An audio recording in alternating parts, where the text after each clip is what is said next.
Hello everyone and welcome to the round number 4 of the 2025 Minnesota Open. So far we've faced 3 national masters from round number 1, 2, and 3. And for this one, round number 4, we get to play against another national master. So yes, Andrew Altitas with a rating of 2319, strong opponent. We are playing this game on board number 3 out of, I don't know how many boards were there for our premier section. I think there were like 40 something boards. So we're playing on the top boards right now. And I have the white pieces. I am coming into this game with 2.5 points out of 3. And my opponent is going with 2 out of 3 points because he lost, I think, the previous round to another title player. So here, let's just get right into the game. And again, as I mentioned before, I'm playing this tournament with knight f3. So that's what I do. And after my opponent goes with d5, I just go with the regular move d4, just stopping the pawn from advancing even more. After knight f6, I just develop my bishop. So I'm just going into a London system already. After e6, I just develop my pawn to open up my light square bishop. And my opponent goes for this, like attacking my bishop. See what do I want to do? I have options. I can just go with bishop here. I can give a check first too.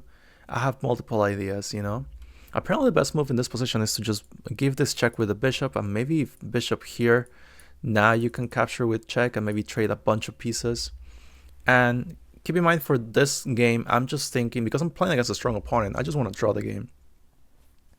If I can play for a little bit more, awesome, but my opponent has a lot of experience here, so I don't want to be in a situation where, it's drawish and I'm pushing for a win, right? So I need to be careful still. So I just trade, and my opponent tries to go for some imbalances by capturing with the pawn.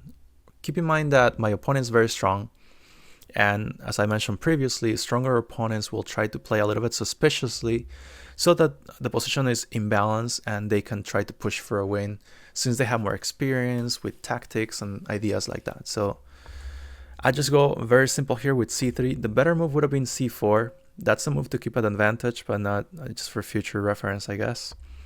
But just c3, very, very slow approach. C4 looks much better. And after castles, I develop my bishop, and I just go for castles as well. My opponent goes with a6, which gives me an idea that maybe he wants to go for ideas of b5.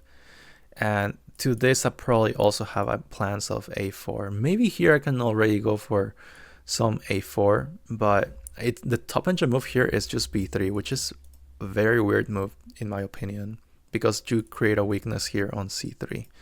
But maybe the plan of this is to go for this push on c4 and try to control the center with 3 pawns. So I develop my knight here, and my opponent brings the knight to e4. Here, I go for the move c4. And the plan is, if my opponent doesn't do anything, here I can just capture this pawn on d5, and after my opponent captures back, these pawns are doubled in the center of the board, and that's very good for me, right? And I wouldn't really trade this knight for this knight. I would just play around it, maybe with ideas like this, and then maybe this, and then just double up my rooks and things like that. I never want to capture this to undouble my opponent's pawns. So let's bring it back. So knight there, I just push the pawn forward, my opponent captures my knight, and here I have a couple options. I can capture it with a knight, I can capture it with a queen. Both moves are pretty similar, so I just decided to capture with a queen because I haven't moved that piece yet, and that way I connect my rooks. My opponent captures the pawn, takes with the bishop, and then knight underdevelops or develops to e7 to find better squares, maybe ideas like this, although this move wouldn't be that good because it doesn't have future prospects, but maybe a move like this in the future. I bring my bishop back, and to be honest here, I didn't know what to do. I should have just developed my rook, like rook fe1 or rook fc1. I should have just developed my rooks. I was a little bit nervous because my opponent's a strong opponent, so I wasn't sure what should have done. Like, that's when like aura affects, I guess, too. The aura of a strong opponent, you're kind of stumbled at not knowing what to do. Although positions like this, you would play super fast, like simple moves, right? So here I now develop my rook. After the bishop develops, I underdevelop my knight. I bring all the way to the first rank because I want to trade. Maybe I have an ideas of like bringing the bishop here and trade this bishop. I want to simplify the position and trade all the pieces as soon as I can. And the position is very symmetrical because I have 2 pawns in the middle. My opponent also has 2 pawns in the middle. And then we have 2 pawns on the queen side, both of us, right? So it's very symmetrical. So as long as I keep it like that and I trade all the pieces, we should be good. My opponent rushes with or pushes with f5. And now I try to hit some targets here on e6. My opponent defends the pawn by developing a piece, which is a nice idea, right? So rook f6, maybe wants to go for plans like this, or maybe, and actually, yeah, very, very nice move like this. I bring my bishop back because now I'm like, okay, my clear plan is I want to trade those bishops. My opponent brings the knight to d5, and now I bring my bishop to f3, attacking the knight, but if the knight ever moves, I'm ready to capture this bishop here on b7. My opponent goes with g5, and here I have a couple options. You can take your time and think of the position. You can pause the position here. You can stop the video a little bit and think about what you would do. You know, what would you do in this position? You have a couple options. It doesn't mean that it's only one best move or something. You have a few ideas. I'll proceed with my explanation for what I thought was the better move. But here I saw that I just have bishop takes knight. Bishop takes knight, and I'm planning on playing knight versus bishop. I claim that my pawns are in dark squares, although the bishop's still very strong along the diagonal, you know. So here my opponent captures back with the bishop, and here I have a little trick, which is not one of the best moves at all. Wait, actually, never mind. It climbed up all the way up to the top engine move. So the top engine move, apparently I played it. The top engine move is to play e4. e4, and here my opponent captures with the bishop, and here I have queen takes g5 check. If my opponent, you know, brings the king somewhere, I don't know, I have ideas. The good thing is, like, now my knight's still covering g2. I have always plans of just like going f3 or something. If my opponent brings the rook here, I can just capture the queen. That's a nice plan, right? So if rook g6, I just capture the queen, maybe kick the bishop out. If bishop here, just b3, and maybe like control the c7 rank. That's a good plan. One of the problems though, I mean, the good thing is, like, I have my f pawn still to kind of go against the pawns in the middle, but it's 1 pawn versus 3-ish because I still have the f pawn. If I didn't have the f pawn, that would be trouble because my opponent can always have 2 pawns in the center still. My opponent goes with king h8, and here I find a move that the engine, at first when I looked at with 4 lines from the engine, it wasn't showing there, but now that I added a 5th line, it's showing there as the 5th best move. And I guess you can pause the video and try to see, or try to find some of the ideas that you have. Here we have a nice advantage with plus 0.8. We still need to convert it, right? It's not so clear. Here I found this move, rook c7. Rook c7 sacrifices the rook. And the plan is to simplify in this position. So here, for example, if my opponent captures the rook on c7, now I have queen takes f6 check. If my opponent moves the king to g8, now I come with capturing the pawn on e6, and now I am winning some material, you know, and we have a crushing position. The king doesn't really have good squares. So that's very nice for me. But my opponent didn't go for that. My opponent, after this move, rook c7, and by the way, let's look at this line. If my opponent captures this rook here and I take here, my opponent has to find this move, queen g7. And queen g7, I have a couple moves. I have queen takes e6. That was my whole plan. But then I forgot that my opponent probably has this takes here. He has this takes here. The position is probably still fine. Oh, I have to find the move queen b3. And then just probably go for a trade or something. Okay. Yeah, I don't know. I guess I need to retreat the queen. I thought I was crushing, but then I realized my opponent has the move queen g7 here. And the one of the best moves is probably just capture and then control the file. Okay. So after king h8, I went with this move, and my opponent just played rook g6. Rook g6, and that was my whole intent. I just want to trade the queens, takes, and I control the file with the rooks. And after rook there, I go with the move f3. And I'm still playing the best moves in this position. After bishop d5, I find the only move, b3. So b3 is a nice idea. Just totally prevents the bishop from coming in, right? And it's kind of hard for the bishop to come this way again because the pawn is always protecting the e4 square. Here my opponent goes with rook d7. And here you can pause the video and try to find the best move in this position. I did not find it. And this is a good thing about looking at this game and learning from it. I just definitely need to learn from this game a lot because I have a good position. I need to start converting these things. So here the simple move is just literally just capture the rook. The best move is here, just capture the rook and then just go knight d3 and then just go for some sort of draw. I mean, you're winning, but against a strong opponent like this, it's kind of hard to win something like that. Right? What if your opponent goes with e5? Now you're just winning the pawn, you know, and then you're good to go. You can win the game. You can, if anything, you can try to draw the game. So here I went for the move rook c8 check. Only move for them is to bring the rook there, and then I just capture.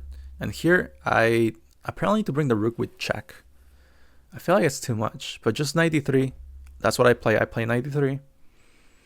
And after bishop there, I bring my king to... I don't know why I developed my rook there, to be honest. I should just bring my king up. Maybe just king up. Or maybe just ideas like this, just knight here. But then king defends, you know.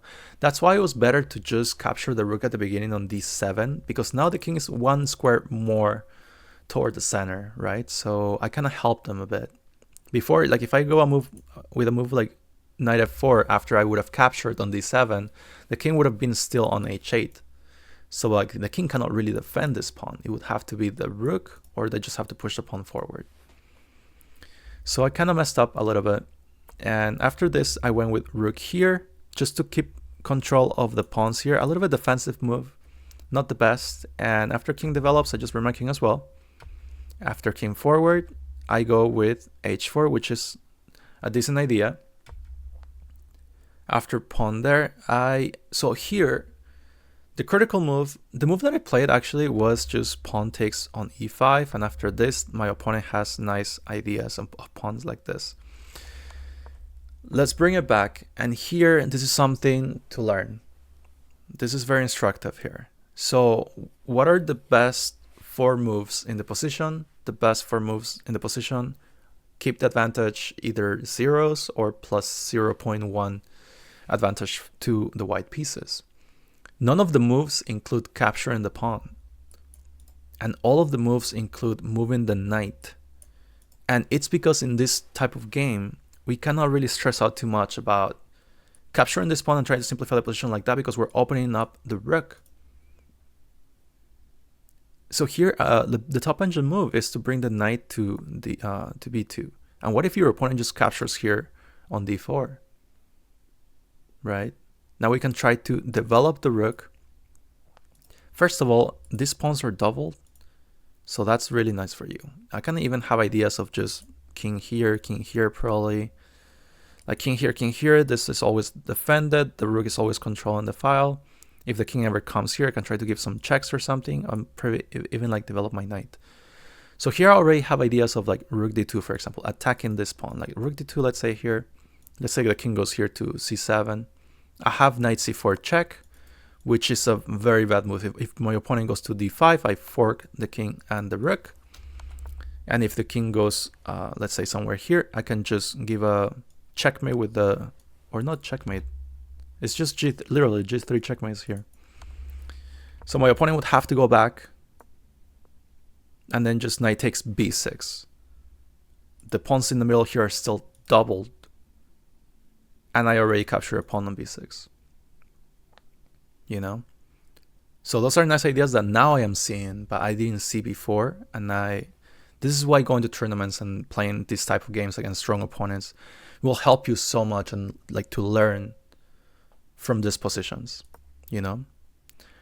So after h4, the push, I captured, you know, bad move. And that's the thing, like during the games, we don't have an evaluation bar. But here, bringing the knight to b2 had the right idea, but after a move like b5, there's nothing. My only move here is to bring the king to e2, to then bring the knight to d2. You know, that's the whole plan. I need to just go for that. I went with king forward, you know, I'm not sure why. My opponent just has to check and I just lost the time. After this push e4, then things are going south for sure. So here I don't have much, and I was seeing like if I have this, for example, I saw that my opponent has this check, and here, and maybe he has just this one. He doesn't even have that. Wow, it's just like rook e7, and kind of crashing, I guess. I'm not sure. I thought that here my opponent has something like this, and if I capture, rook takes. Oh, but then I can capture this pawn. Okay, never mind. It doesn't work, I guess. That's just kind of drawish. All the positions are draw. Never mind. I really thought... I guess I kind of forgot that my king is also attacking f4. That would have been fine then. Oh man, that would have been fine. Just 91. I really was thinking about 91 too. But then here, I thought that I was just totally lost. And after this move, I saw that it's hard for me to stop the rook on g3. So I was thinking, what if I go here? My opponent, what does he have? Does he have check? And if I bring here... Oh, I have to take with a knight. What the heck? Wow. I remember like when I was in this during this position, it was very crushing and I didn't really see an exit, an outlet, right? And I was seeing that if I capture here, let's say, if I capture here, it says bishop takes here, the rook, or sorry, attacking the rook and attacking the pawn. So I'm dropping a pawn here. And if I move this guy, just bishop takes g2, and I'm just down a pawn, and then the f pawn is gonna go forward and promote, right? So I was seeing this and I said that, oh man, I cannot really stop this. So I just went king here. My opponent goes with rook g7. And then I just capture here, thinking that my opponent will just capture here. And I'll just move my rook forward. And then my opponent can capture here. And then just go for something like this. You know, something like this. And then I can try to like capture this pawn with my knight or something, develop it. Although my opponent's king still can go something like this, right? I was thinking of something like that. But after this, my opponent just has this move, just rook takes g2, check. I capture and he forks me like that. Still has the pass pawn, now simplifies the position, especially because my opponent's bishop is totally blocking or not letting my knight out. That's the whole point of that move. The sacrifice with the knight, with the bishop here after the capture, because my knight has no way out. I would have to lose some time to bring my king all the way toward the knight, but then by that time my opponent is just going to push the pawn forward. You know? So after this, I just did a few moves. My opponent doesn't have to capture this because he wants to keep a pawn on b5 to always guard these squares on a4 and c4. And after this move, I think this is it, right? Yeah, after this move, I stopped the clock and I resign. So unfortunate, I mean, yeah, couldn't get the draw against a strong opponent. And after analyzing the game with you guys previously as well, just some key moments whenever, where is it? Just here, you know, from here on out, it's literally, it could be a draw. I can try to win the game, but at least a draw. If I just capture here, don't get too excited, you know, and I can just bring the king forward. I can bring the king to f2. I can just like here develop the knight. Here developing the knight is so good because now I have ideas of just coming here. Imagine my opponent does this. I can just bring the knight to f4, attacking the bishop and attacking the pawn. If my opponent moves the bishop, I capture the pawn. If my opponent doesn't do anything, let's say something like this, I literally just capture this bishop. And there's double pawns. And there's no way I lose this game. I'm always controlling this position here. I would probably consider going with this, or maybe just trying to make have my opponent be on suit swung or something. Something like this, maybe a4. If my opponent ever goes here, I can just go king f2. King f2 is like rook c6 is one of the best moves. Just try to get rid of all the pawns. Maybe this pawn first, b6, because these are doubled. But if my opponent goes with something like this, let's say, just take on b6, and then just push the pawns forward maybe. Maybe this, just go for everything, you know? What if my opponent goes here? It says, what if I go here? It says king f2. Don't even worry about this pawn. I guess if I go something like this and my opponent captures, I can just capture here.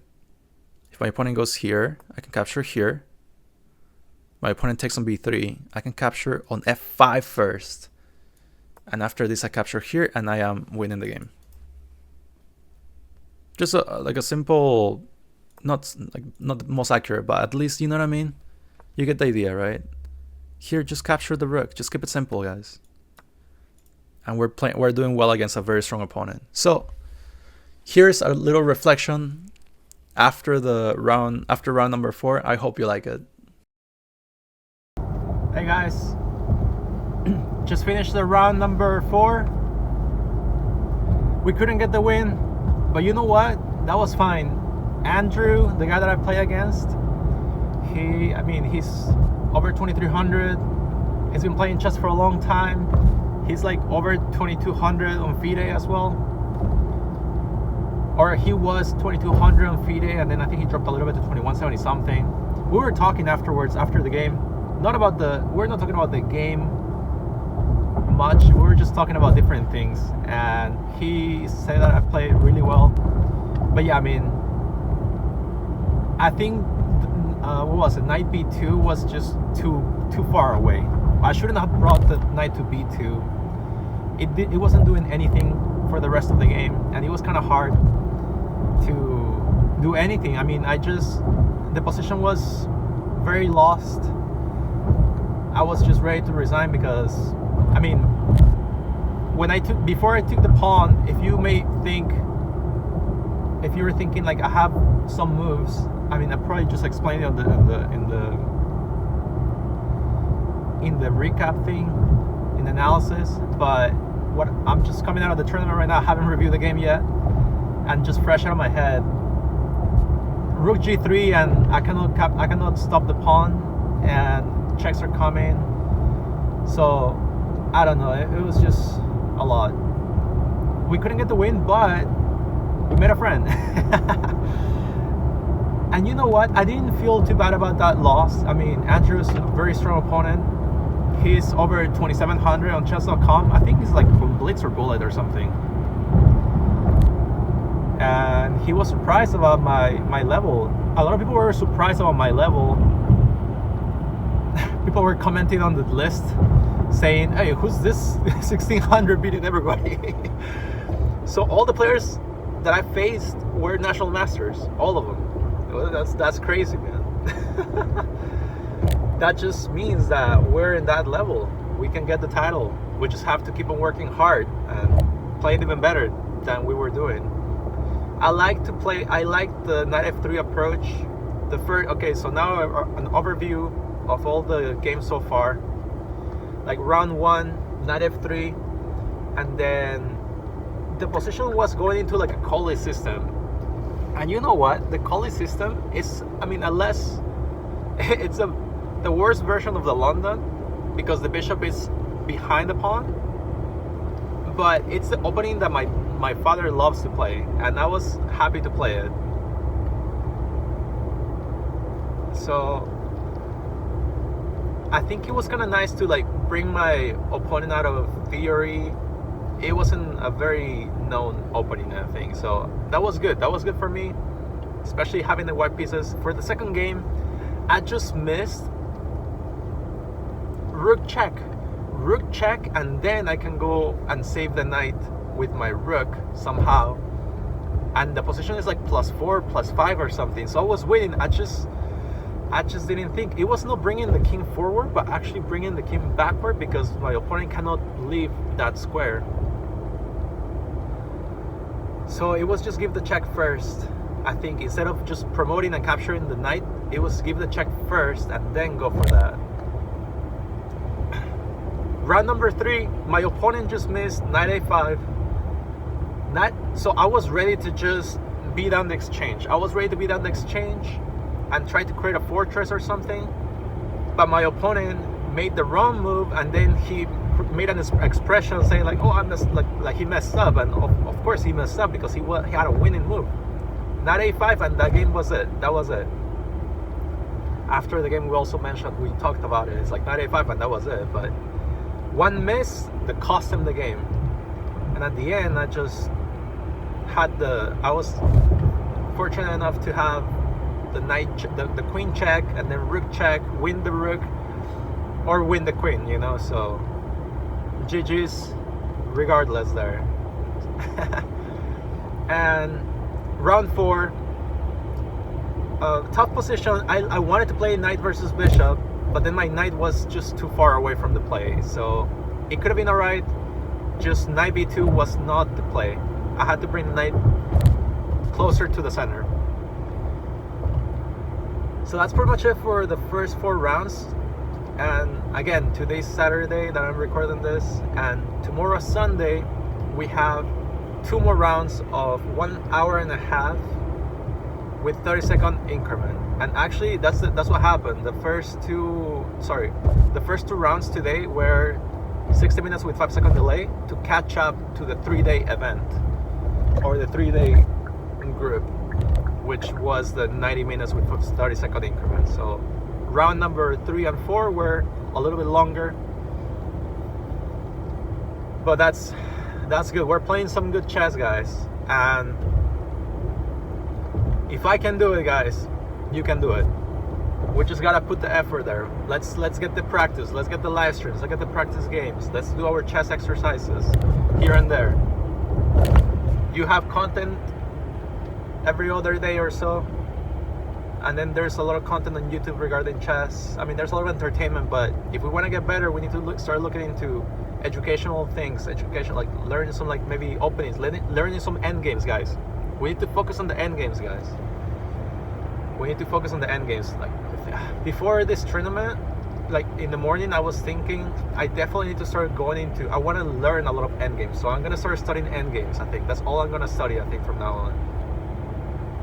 I want to become proficient at end games, a master of end games. I think with that, we can win a lot of points. We can get a lot of titles with that kind of stuff. So it's all about the mindset, guys. It's all about the mindset. You guys are good enough to achieve anything you want in life. Whatever your goal is, you can do it. Even if you feel like you're the underdog, this tournament so far has proved that we can do it. I'm like the second to last in the whole section, guys.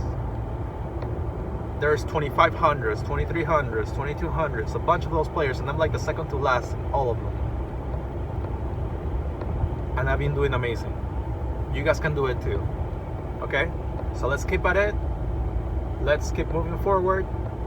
And let's be the best version of ourselves. And let's reach those goals, okay? I'll see you all on the next round. Bye.